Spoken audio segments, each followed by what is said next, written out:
എല്ലാവർക്കും ഞങ്ങളുടെ പുതിയൊരു വ്ളോഗിലേക്ക് സ്വാഗതം.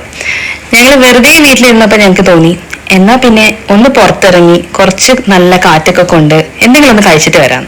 പക്ഷെ ഭയങ്കര വിശപ്പൊന്നും ഇല്ലാത്തതുകൊണ്ട് തന്നെ നേരെ ഞങ്ങൾ ശരവണ ഭവനിലേക്ക് വിട്ടു. ശരവണ ഭവനിൽ പോയി കഴിഞ്ഞാൽ പിന്നെ എന്തായാലും സ്വീറ്റ്സ് നിർബന്ധമാണേ. അപ്പൊ അതുകൊണ്ട് ഞങ്ങൾ 2 സ്വീറ്റ്സ് എടുത്തു. ഡ്രൈ ജാമുൻ ഞങ്ങൾ ഇതിനു മുമ്പും ഒരുപാട് കഴിച്ചിട്ടുണ്ട്.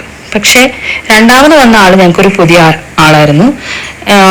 മലായി പേട എന്നോ മറ്റോ ആണ് അവിടുത്തെ ആ സ്റ്റാഫ് ഞങ്ങളോട് പറഞ്ഞു തന്നെ.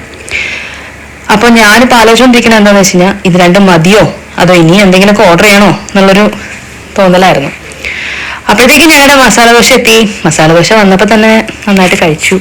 3 ചട്നി ആട്ടോ ഇവിടെ ഉള്ളത്. ഒരു ഗ്രീൻ ചട്നി, ഒരു റെഡ് ചട്നി, പിന്നെ നമ്മുടെ സാധാരണ കോക്കനട്ട് ചട്നി, പിന്നെ സാമ്പാറുണ്ട്. ഞാൻ പൊതുവേ സാമ്പാർ കഴിക്കാറില്ല, അതുകൊണ്ട് തന്നെ അത് ഞാൻ അധികം നോക്കിയില്ല. പിന്നെ പെട്ടെന്ന് തന്നെ അടുത്തതിലേക്കുള്ള അങ്കത്തട്ടായി.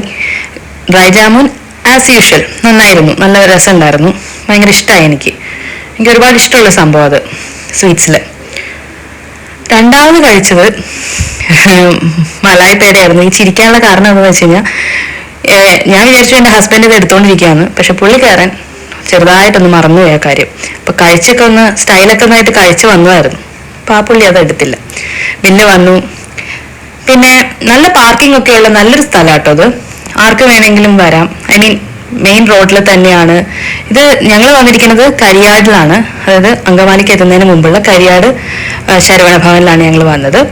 അപ്പോൾ അങ്ങനെ കുറെ മണ്ടത്തരങ്ങളും കുറെ പൊട്ടത്തരങ്ങളും ഒക്കെ ഉണ്ടായിരുന്നു. അതൊക്കെ കൂടി ആലോചിച്ച് നല്ലൊരു ഈവനിങ് ആയിരുന്നു അത്. പിന്നെ ഞങ്ങൾ ടാറ്റ ബൈ ബൈ പറഞ്ഞ് വീട്ടിലേക്ക് പോവാണ്. അപ്പൊ എല്ലാവർക്കും ഗുഡ് നൈറ്റ്.